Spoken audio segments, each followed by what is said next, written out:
नमस्कार भाइयों और बहनों, स्वागत है आप सभी का जंगली मेडिसिन में।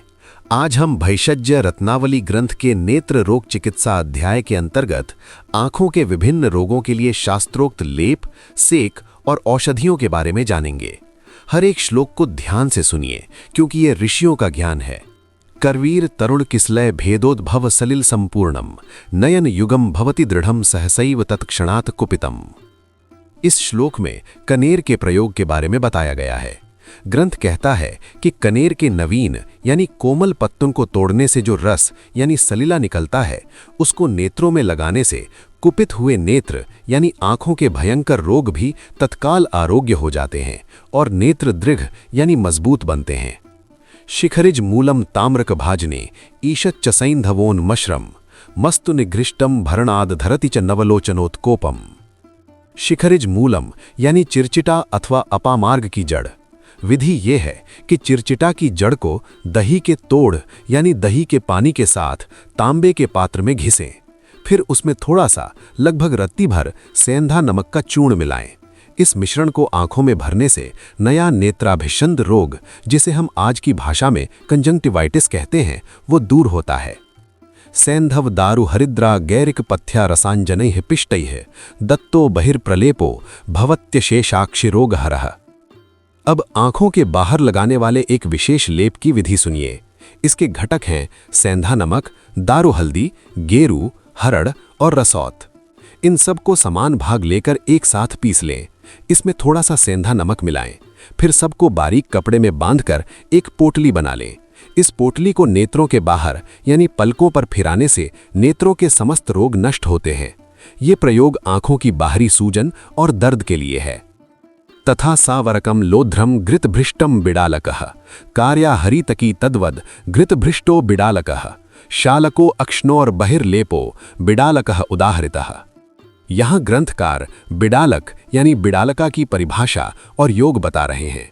नेत्रों के बाहर पलकों पर जो औषधि लगाई जाती है उसे आयुर्वेद में बिडालक कहते हैं। इसके लिए दो प्रयोग बताए गए हैं। पहला, घी में भुने हुए सफेद लोध्र को घी में ही पीसकर पलकों पर लेप करें, अथवा दूसरा, घी में भुनी हुई हरड़ को पीसकर नेत्रों के पलकों पर लेप करें। इससे नेत्र रोग नष्ट होते हैं। गिरिमृत चंदन नागर खटिका मृद अंशतः बहिर्लेपो कुरुते वचया मिश्रौ लोचनम मगदम न संदेहः। इस श्लोक में एक और शक्तिशाली लेप का वर्णन है। इसमें गेरू, लाल चंदन, सोंठ, खड़िया मिट्टी और बच, इनको समान भाग लेकर एकत्र पीस लें। इस मिश्रण का नेत्रों के बाहर पलकों पर लेप करने से नेत्र रोग निःसंदेह नष्ट होता है।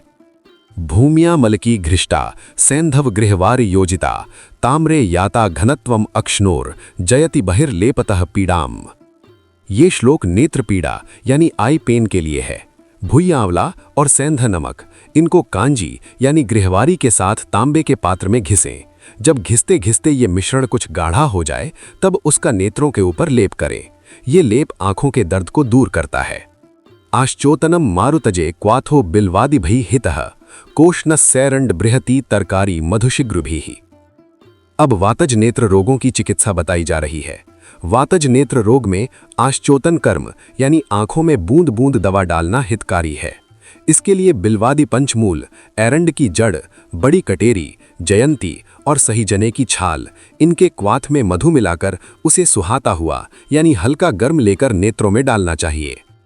एरंड पल्लवे मूले त्वचि वा आजापयो श्रितम कंटकार्याश्च मूलेषु सुखोष्णम सेचने हितम। ये श्लोक आंखों की सिकाई के बारे में है।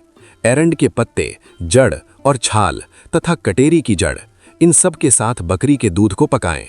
इस दूध को सुहाता हुआ यानी हल्का गर्म लेकर नेत्रों में सेकन करने से वातज नेत्र रोगों में बहुत सुख मिलता है। संपक्वे अक्षिगदे कार्यम अंजनादिकमिष्यते प्रशस्त वर्तमता चाक्ष्णोर समरंभाश्रु प्रशांतता मंद वेदनता कंडु पक्वाक्षि गद लक्षणम। यहाँ ये बताया गया है कि आंखों में अंजन कब लगाना चाहिए। ये तभी करना चाहिए जब नेत्र रोग पक्क अवस्था में हो। पक्क नेत्र रोग के लक्षण क्या है?